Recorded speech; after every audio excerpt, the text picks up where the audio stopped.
Hey everyone, this amazing ESO Network show is brought to you by our fine sponsor, Amazon.com. Please remember to shop Amazon for all your geeky needs, no matter what time of the year it is. All you need to do is go to esopodcast.com/ESO Amazon, or click on the Amazon banner on the ESO Network webpage to go to our e-store. It's the best way to shop and the best way to support this program, and it doesn't cost you anything extra. Okay, that's enough of me babbling for now. Now on with your regular scheduled show.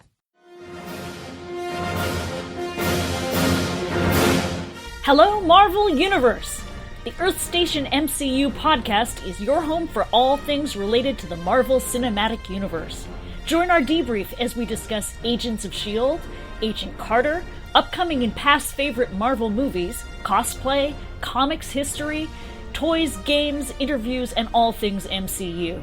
Whether you're a hero or a villain, a new viewer, or have been reading comics since you were a kid, there's something for you on Earth Station MCU.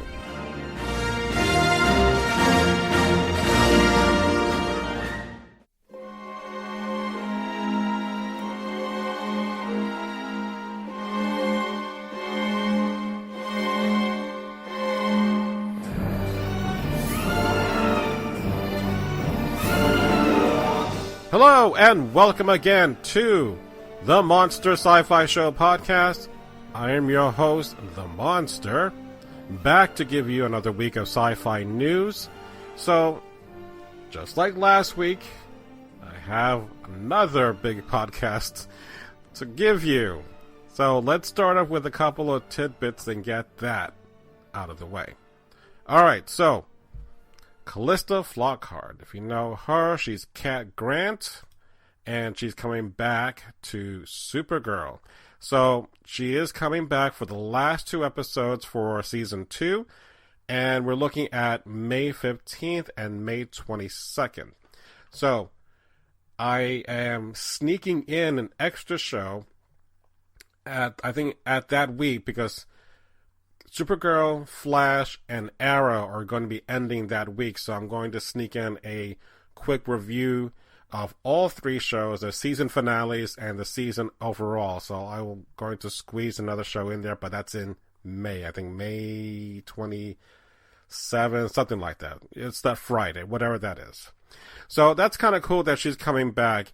And of course, Tyler Hoechlin is coming back to play Superman, so yeah, I'm kind of happy that things are finally going to be finished soon because we had now Legends done out of the way. But I kind of missed it when all four shows were actually like ending around the exact same time. I mean, it was a real good way to end a good week. But in any case, that's really some good news because I really at first hated Kat. I hated her performance. But what got me was this little speech about her thinking about what's wrong with the name Supergirl. It's like, I'm a girl, and she's a girl, and it kind of made sense for me from that angle. And I was really on board from that point on, and really enjoyed a really strong female performance on that show. So hopefully that won't be the last of her in the future. So, other tidbit news. Jude Law is going to be the young Dumbledore. So my wife does actually have the copy of Fantastic Beasts, which I have yet to watch because I'm in the process of recording this podcast and I just finished watching John Carter this morning. So I'm a bit behind, but I'm kind of eager to go back into the Harry Potter world since I'm really behind both in books and the movies. Books, I think I stopped at The Prisoner of Azkaban, and then the movies, The Order of the Phoenix. Hopefully, I will get into this again when I have more time. But cool. And then, of course, this is going to be J.K. Rowling's first screenplay. Not an actual novel, but an actual screenplay that she's written for this new series for Harry Potter. And what's the third part I'm going to talk about? And that's going to be just now, Josh. I don't know why I can't say Joss and Josh. Joss and Josh. See? Josh. Josh Brolin is going to be Cable in Deadpool 2. So, I guess the latest rumor was Michael Shannon, who was General Zod in the Man of Steel movie and kind of dead in the second one, had whatever reasons, things had dropped out. But we're going to get Josh Brolin in the mix. So, if you know him, he is now Thanos. That's going to be in the upcoming Infinity Wars with the Avengers. He also played Jonah Hex, which it's not a great character to begin with, or at least I'm trying to understand why there was even a comic book made after him. I'm kind of interested in that whole supernatural side, and either they didn't do the movie justice from the book or the TV character that was in Legends of Tomorrow, but I haven't been really wowed either way. But still, he's Goonies. He's part of the whole Goonies squad, and of course now he's of course part of Marvel's universe and pseudo Marvel universe because they don't have the Disney money to throw at it. But still, this would be kind of interesting to see how they're going to play the whole Cable angle. Now, of course, at the end of Deadpool, he mentioned, hey, wouldn't it be great if we get Cable? There you go. There you go. So, we'll see what happens. So, it's not the first time we've had actors playing different superheroes. Chris Evans was, of course, the Human Torch before becoming Captain America. We had, of course, Ben Affleck playing Daredevil, and then he is now the Batman. So, I'm just thinking in my head, okay, fine. If that's who they want, I'll go along with it. I'm just not the kind of person thinking off the top of my head, he was the person that I would have in my head for Cable. That's all. So, Stephen Lang is the one from the Avatar movie who looks fantastic, and I'm thinking in my head a much older character, so I don't see Josh in that way. So, but in any case, he's a fine actor, and again, I really like his performances in a lot of movies, so we'll see. I'm up for Deadpool 2 regardless, so let's move forward with that. And lastly, this is something that I was really excited at the beginning of the week, which is that Manu Bennett for Arrow, who played Deathstroke, was coming back. Stephen Amell tweeted this. And then Manu Bennett is saying, Stephen Amell, WTF? What the hell is going on? Manu is still filming down in New Zealand or wherever down under the Swords of Shannara for the MTV series. But their finale is going to be coming up soon. So they're starting to film it, and there's pictures of Deathstroke. And he's saying, it's impossible. That's not me. Okay, so there might be some miscommunication on this part. I don't know what the hell's going on. Because it just seems kind of weird why Manu just says outright, no, that's not me, and I'm not planning to come back. Does someone not get the memo? But, hey, if we're going to have Deathstroke come back and we have Katrina Law come back, I want this to go on a kick-ass moment of a high note. Going through 5 years of Arrow, and I want to end it on a good note. And then season 6, no more Island. That's all I care about. No more Island stuff, okay? So let's go do that and let's be happy with that. Because in my head, it makes sense to bring Deathstroke back. Why? Because if you go back to the very first episode of Arrow, of him trying to get off the island, you see Deathstroke's mask, and that's it. How that got there, I want to know. I want to know how that got there. How this all came down to. Because at this point, we still have a whole bunch of episodes still to go, in which a lot of the storyline on the island, so to speak, which is merely the flashbacks, is taking place in Russia. So he's going to somehow wind up back on the island. So I'm thinking that's what that is. I don't think he's necessarily being brought back to do the fighting to go down against Prometheus, but I could be wrong. We'll see what happens with that. So, a lot of news already, and I'm recording this actually midweek because, again, I'm trying to finish up my rewatch for John Carter. Alright, so, moving on. What are my big 3 topics for this week? Well, Guillermo Del Toro had talked to Kathleen Kennedy about his ideas for a Star Wars movie, so I'll talk about that.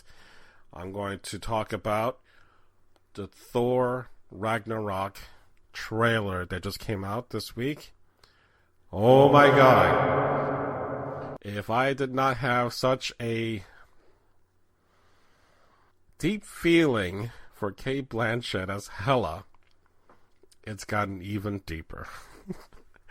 And then we have some news about Black Adam and Batman, so the DCEU is getting even bigger, so that's even better for me as a big DC fan. And then I'm going to talk about the first episode of Mystery Science Theater that's coming on Netflix, which is coming on the day that I'm releasing this podcast, which is Friday. So sit back and let me play a clip from our favorite hut, from our favorite movie, Star Wars: A New Hope.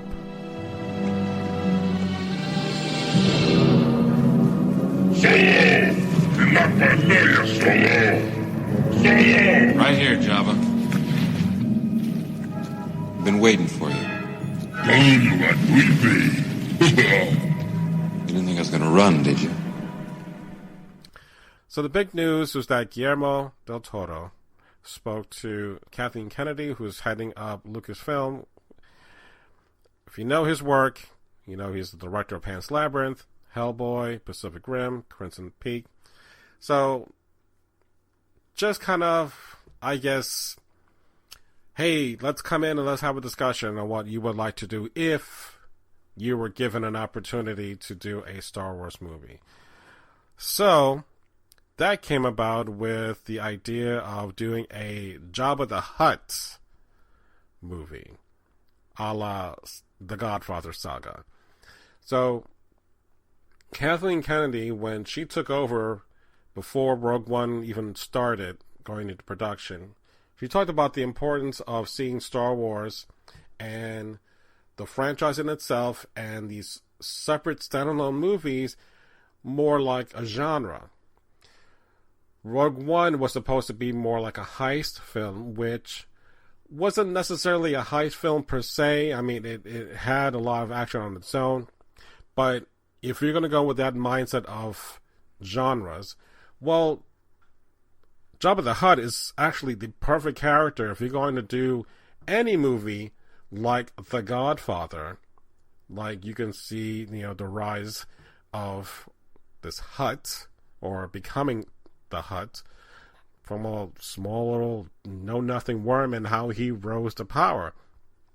In my head, if that's what you're going to do, to show that idea of who he is, how he got into power, what he had to do, I will go further and play with the Star Wars universe from the 3 movies behind the scenes. So I'm referring to a scenario like Rosencrantz and Guildenstern Are Dead, which is a movie and a play in which these minor characters had their own story, while the main story of Hamlet, the actual play, was going on, but it was from their perspective behind the scenes and what was going on. So if you have Jabba, we do see him in Star Wars: A New Hope, with meeting with Han Solo right before him taking off in his Millennium Falcon. You can have, from that point on, him doing his business while everything else is going on with the Empire and finding out that the Death Star blew up, or, stuff that's going on in Cloud City, or something to that effect, that he's still involved with all this stuff that's behind the scenes that we don't get to see. So in addition to the whole Godfather saga, I think if you play around with this backdoor avenue of the storylines that we already know about Star Wars, but look at things from a different point of view, and especially from Jabba, who is really not so much a character that you can identify with, but if you're able to convince us as Star Wars fans why he's important to us, and we all know he is, but make us believe that he is essential and critical to building and expanding the whole Star Wars universe, then I'm all board for that. It could be a standalone movie. It can be a series of movies. I mean, hell, they did 3 freaking Godfather movies, and out of the 3, only 2 were really decent enough to say, you could stop right there. The third one, no. You could just forget that. So, I'm all in if that's what he wants to do. Although, I would love to see a damn Boba Fett movie and pick it up from when Return of the Jedi, where he crawls out of the Sarlacc pit. I would love to have that happen. But, didn't ask me. Again, these are just talks. Nothing is firmed up. Nothing. It was just, hey, if you're given a shot, tell us what you had an idea for. That's it. That's all that this is. And if stuff comes more solidified, hell, I'm your guy. I'm going to be reporting on that, okay? Let me start by playing the trailer to Thor Ragnarok, and I really want to come back and really have fun with this trailer with you.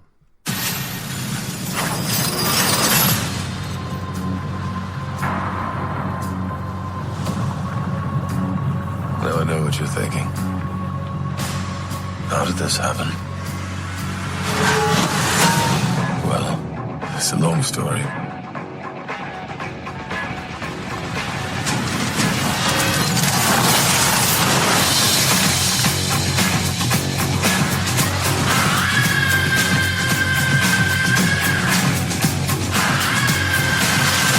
Asgard is dead.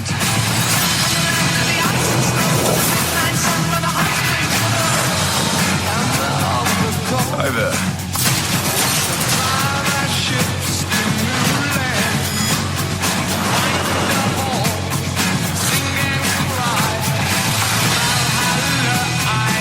What have you brought today? Tell me. A contender.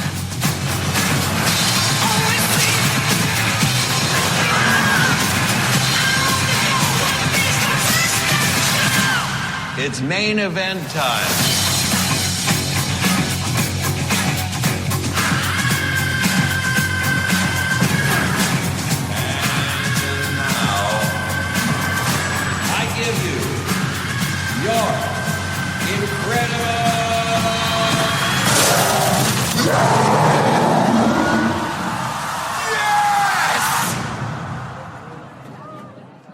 We know each other. He's a friend from work. Oh, come on.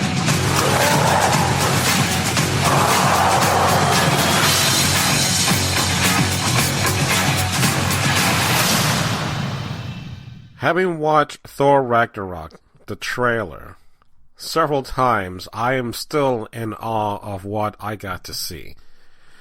Starting with the very image of when Hela comes in and Thor throws Meow Meow to her, and she catches it, and it's being held, and then all of a sudden, she just breaks Meow Meow, and I'm just like, oh, wow.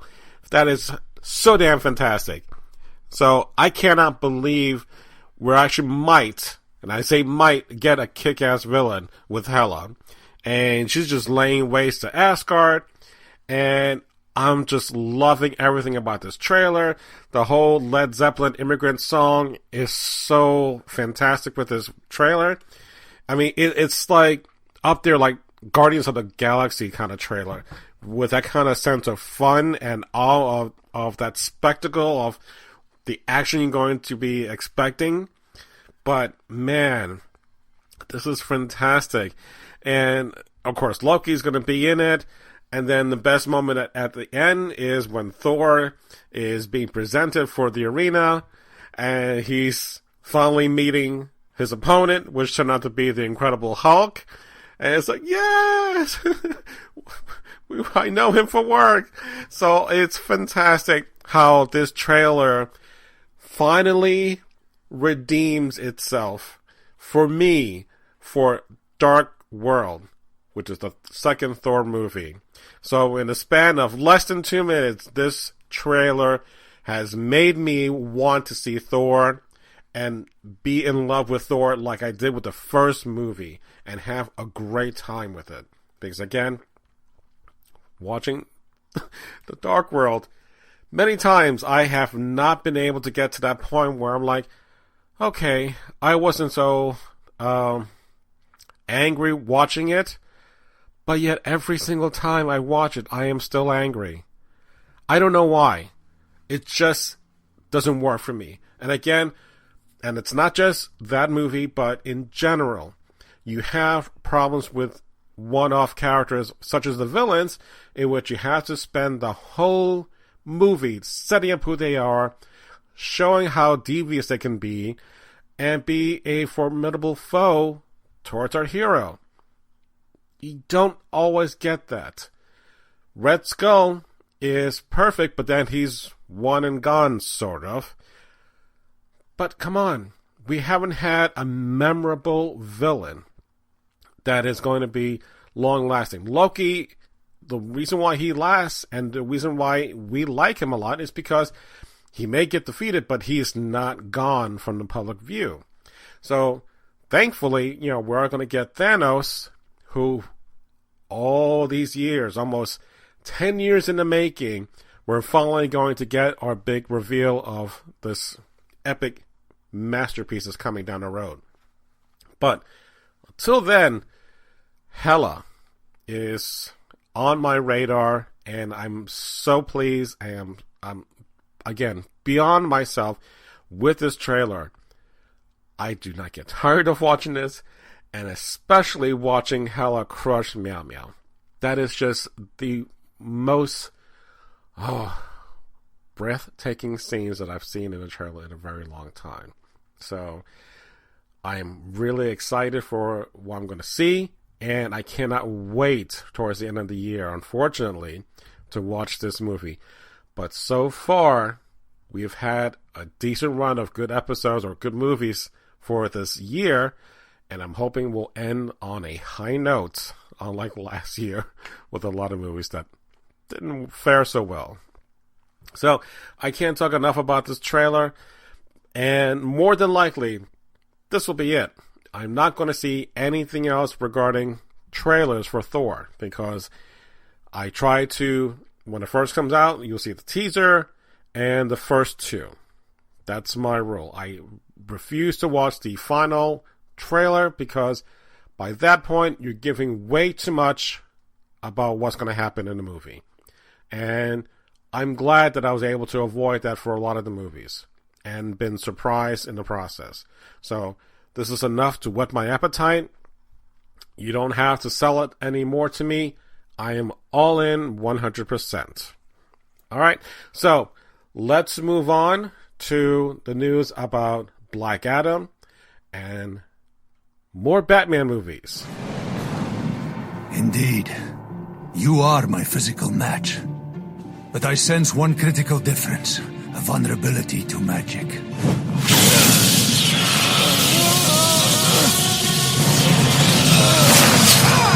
Another difference. Heat vision.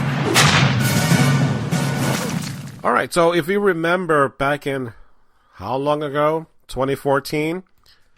That Dwayne "The Rock" Johnson said he was cast to play Black Adam. How's that working out? Haven't heard a peep. Nothing. And then, like about a week ago, I heard his newest movie project was called the Disney River Cruise movie. And I'm like, Wait a minute. When are you going to get to do Black Adam? I mean, seriously. That's what I've been waiting for, and you're doing another movie in between trying to set up the whole DCEU? Come on. But luckily, someone heard me, because obviously that has kind of changed. We're going to get 2 movies. We're going to get a Black Adam and then a Captain Marvel / Shazam movie. So we're going to get 2 separate movies. So hopefully that's going to set up for both of them to have that big confrontation. But that's fantastic. But as to when that's going to happen, I don't know. But supposedly there was a thing in which he says he has a surprise about Black Adam coming up. He says he can't tell you what or when it's going to be, but it's going to be effing awesome. This is what according to him. So we'll just have to wait to find out what that qualifies as effing awesome. But the fact that we got news almost 3.5 years later that we're going to get 2 movies instead of 1. And then also had heard that possibly Black Adam may appear in the Man of Steel sequel. I don't know if that's the case, but who knows what's going to happen. But I'm eager for this all to happen. So on that same note, Batman, which was kind of like up in the air for a bit because Ben Affleck had stopped wanting to be the director, and then the script was not good enough, and he wasn't going to be able to really kind of commit.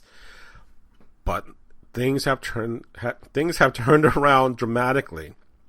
So 2019 seems to be the year of the Bat in many ways.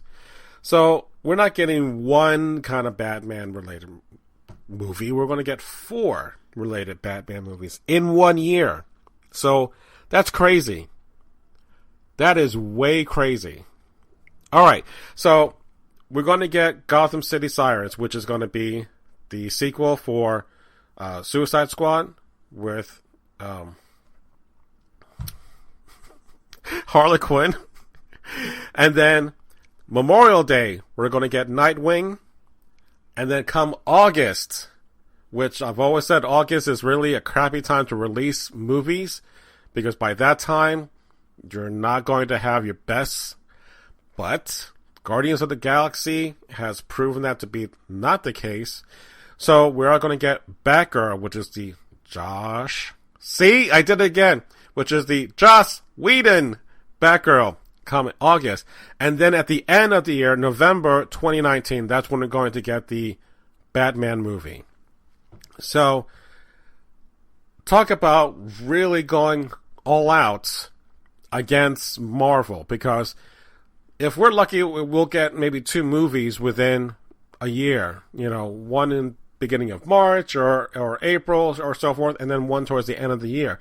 But to release 4 movies from DC in 1 year, I'm not saying that's going to be a game changer, not in the very least, but it's something that it's telling Marvel to back off, because whatever they're going to throw against that whole year, if this comes out as a major move, DC can finally get at least a one-upman's game point on their side of being in the forefront of properties that people want to see. So if this all plays out great, oh man, again, as I said for Thor, I'm all in, I'm on board, you have my money. I just want this to be fantastic. I want this to be entertaining. I want to be in love again with how I felt watching superhero movies. That was so damn good. And the quality is there. I don't want just the run-of-the-mill stuff that we were used to back in the 80s, where you had like Reb Brown playing Captain America on TV. And he had a motorcycle that he uses the quiet mode to avoid being sound emitting thing, and a clear shield with a motorcycle helmet and goggles. I don't want that. I mean, I grew up with that. I don't want that again. I just want good stuff. So, way to go to DC to actually finally get their act together. So, I'm going to have more news as time goes on. But of course, Batman is going to be turning 80 in a couple of years. So we're looking also at a couple of new animated movies. The Long Halloween, nice big, thick graphic novel that I got to read a little while ago. Looks like that's going to be actually made into an animated movie. So I'm pleased as punch that finally we're going to get stuff on DC on the right track. And who knows what's going to happen in the future. But for right now, I'm so optimistic about the future for not just in general for DC, but just in superheroes in itself. Because again, the comics are kind of of a different issue in which sales are flagging for Marvel, and they had issues with artists. So for right now, all I care about is what I see on TV and what I see in the movies. And then we'll worry about the comic book stuff later on, the actual comic stuff. But in any case, kudos, DC. You've been falling behind. You've been kind of up and down in the game. But if this is what you're going to deliver, and you better, then hell, I'm all in. I'm in. Alright, so that basically really kind of ends the sci-fi news altogether. But, as I mentioned, I'm going to do a review of the first episode of Mystery Science Theater 3000 on Netflix. So I'm going to take a pause because, again, it's not Friday. I have to wait until Friday for that first episode to be released, and then I can watch it. So, I'm expecting good things. And we'll see what happens, because I'm a big fan and I've been waiting to see something new. So even the older stuff I still rewatch because I just love their sense of humor. Can they recapture that kind of magic again? I am eager to find out. So I'll come back in a moment to give you my review.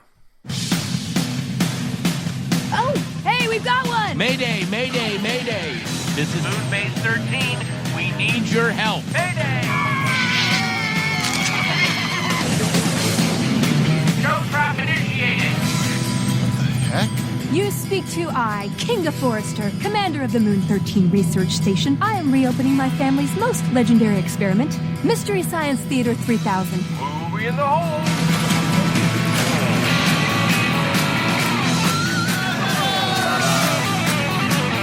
You are not my real father, mister. Alright, so it's now Friday morning. I've watched the first episode of Mystery Science Theater 3000 on Netflix. I tried to watch the first episode at midnight, Eastern Standard Time. It didn't happen. And then I waited, and I waited, about 10-20 minutes, and still nothing. So I went to bed, kind of disappointed, but nonetheless, I woke up like Christmas morning, really early, thanks body clock, and I had my coffee, and lo and behold, the first episode, and of course, the rest of the season is already on Netflix. So I was thrilled as punch and watched the first episode. And before I get into talking about my review of it, I want to talk about Mystery Science Theater 3000 in general, because if you've not watched this series or have no idea what the hell this is, I came across this series when I first moved down from New York to Florida. And it was right about 6 months before Hurricane Andrew, so lots of fun times. And right around Thanksgiving, I had seen this show on Comedy Central, and they did a Turkey Day marathon. So 24 hours worth of turkey movies, really bad B movies, in which these guys, Joel, Crow, and Tom Servo, would just watch these movies and make comments.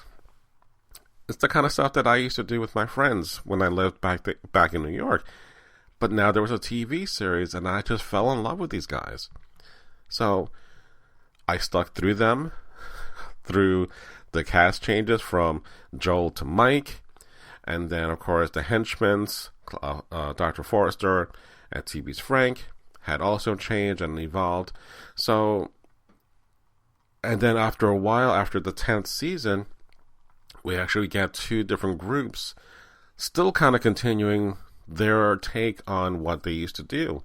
So we had Mike and Bill and Kevin do their own series called Riff Tracks, and then Joel and the rest of the other gang would do a group called Cinematic Titanic. So again, it was very similar on what they had done before, but the difference with Riff Tracks is that they would do more newer movies, not necessarily be great movies, but they'll just riff on anything. So they did it on the Star Trek 2009 movie, Indiana Jones and the Raiders of the Lost Ark. So these were not movies that were necessarily bad, but they were just making fun of them and just making funny comments, and I still liked them. And on Hulu, I think you actually can see a couple of live performances that they did. The one notable was the Night of the Living Dead, the original zombie movie that started the whole thing. So they did a whole video shoot of them performing in a theater with the movie in the background, and they're doing their stuff live. So that's kind of cool. And Cinematic Titanic, I think also you can get it on Hulu, or if not, you can find it on YouTube. They would have the cast also be in shadow, but they would be on the sides of the movie and at different levels, and still riffing on it, but they still kind of kept to the really B-grade movies. So when this all came about that there was going to be a new series, a new season of Mystery Science Theater, I'm 100% please give me more, because I still rewatch a lot of the shows, and I try to look out for the old ones, the really old ones that took place in 1988, 89, for, I forget the station, I think Minnesota, or something like that, KTMA is where they used to originate, so it was super, super low budget before they got the Comedy Central money. And then, of course, Science Fiction Channel got to do, the Sci-Fi Channel, I should say, took over the rights. And, of course, now we have Netflix. So, I can't complain. There will always be Mystery Science Theater at any time. You can watch it. We don't have to rely on TV or schedules. This is on our time. But because we have a new generation, so to speak, and it's been years since we've seen, I think, 99 is the last episode. This is going to be something that I'm looking forward to. So, did it live up to my expectation? Did I have a good time? For the most part, watching this new series felt like, oh yeah, I remember what the guys used to do, and the kind of campy fun, but it was a bit different. So right off the bat, they set up the whole premise, which is a bit different from what we've always seen, but it's nothing different, because when Mike had left and when Joel left and Mike came on to be the new host, they changed the opening song, and then as Dr. Forrester and TV's Frank left and Pearl came in, and then we got Professor Bobo and the Brain Guy, everything kept changing every once in a while to kind of refocus on what the cast is and what they're doing and what the whole point of it together. So it did change and did reflect that. So the opening song also did that similar. So we do see the Jonah Ray, who's playing Jonah Heston, talk about how he got captured and how he got caught and is now at the satellite of love. And he has Crotty Robot and Tom Servo, and there's Gypsy. So there have been little upgrades. Tom Servo can actually do some flying, but only within the movie. which is weird. Gypsy, instead of coming from the bottom of the camera, having the long neck and the mouth, they invert it so that she's on top, and she dangles down, and quote unquote, Jonah he changed the voice to a more southern lady's accent, so it's no more of this, Joel. That voice is gone completely. It's a different woman altogether playing that. That's fine. And of course, Tom Servo and Crow, completely different, but the humor is still there. So there's no mistaking that this is a Mystery Science Theater TV series. We do get the new bad guys, if you want to call that, with Felicia Day and Patton Oswalt, sorry. So we get Kinga Forrester, who is the daughter, I guess, something like that, of Dr. Forrester, or granddaughter, I don't know. And then we get Max, who's the TV sons of TV's Frank. So that was kind of cool. But after the end of the day, little things that I noticed. They used to do an invention exchange at the very beginning of every episode, and they didn't really do that here. They just sent them on the way. There's the movie. There you go. The movie sign signal still happens. We still get that little trademark. The background opens up, and then the camera goes through, and you see the countdown happening with the walls opening up, and then there's the movie.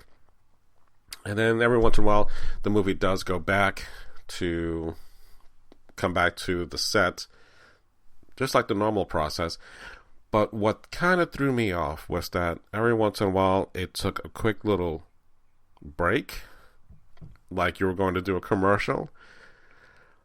So it felt off, because even though you watch it on YouTube or Netflix or whatever, they still have the commercial breaks, but then there's no commercial. It just has that cue cut of cutting to the Gizmonic Institute or whatever that is, and then cutting back to the movie. So they kind of kept that, but I would have thought, because you're on Netflix, you didn't really need to do that. Alright, so that's just my little nitpick on that.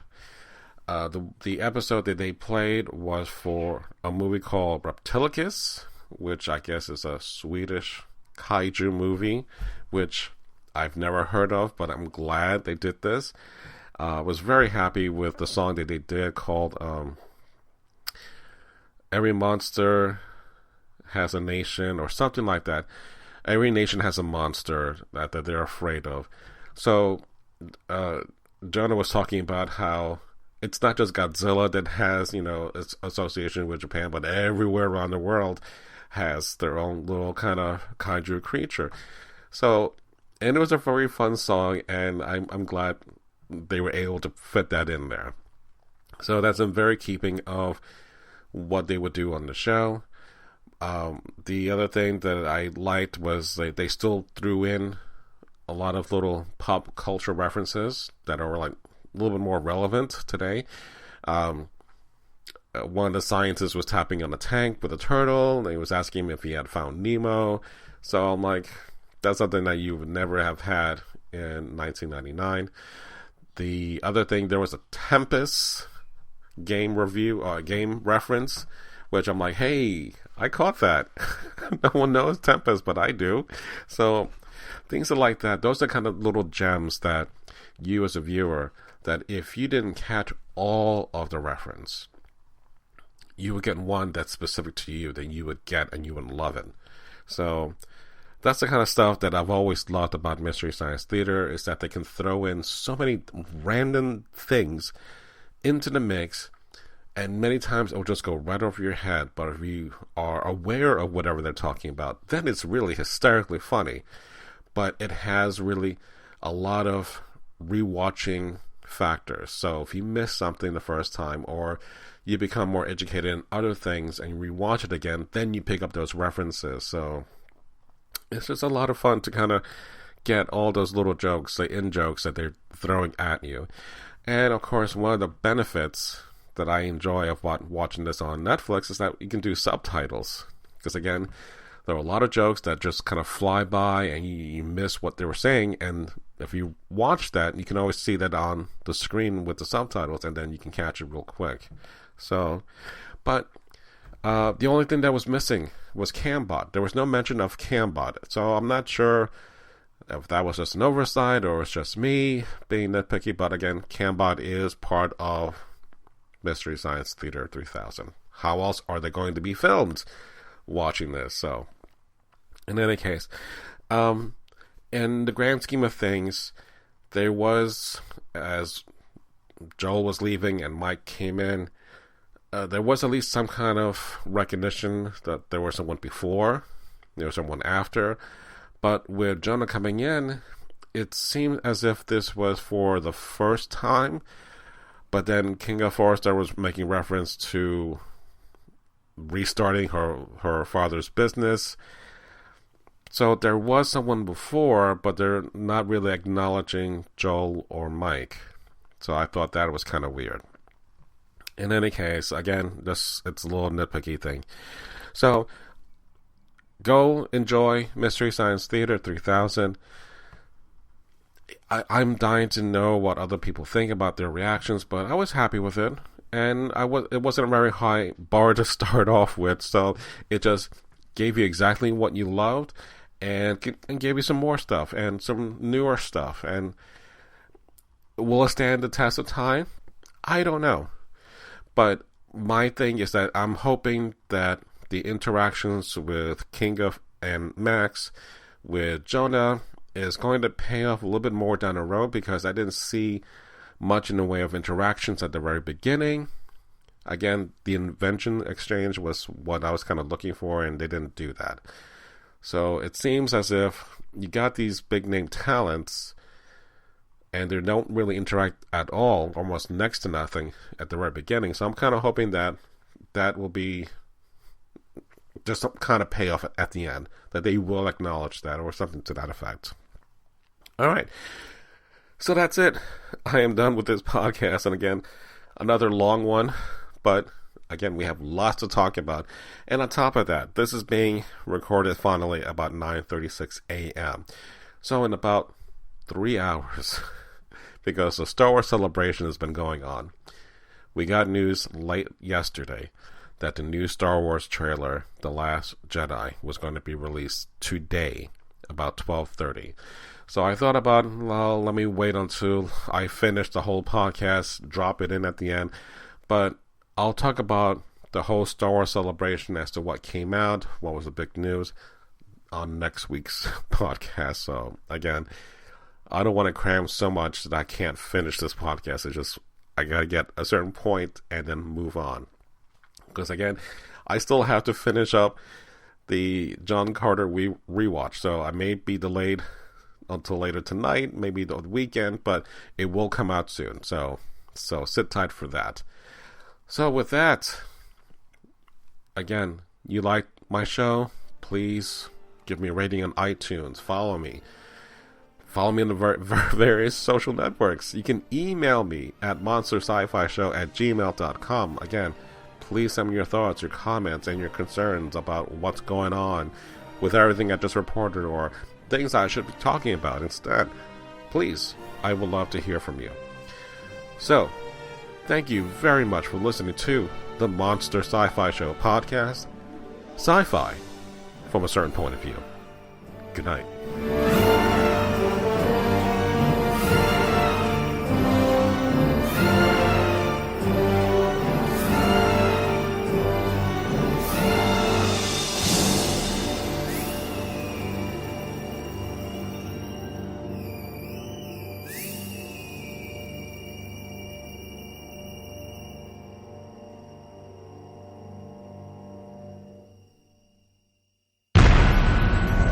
This has been a broadcast of the ESO Network, your station for all things geek, classic, current, and beyond. Be part of the crew at ESONetwork.com.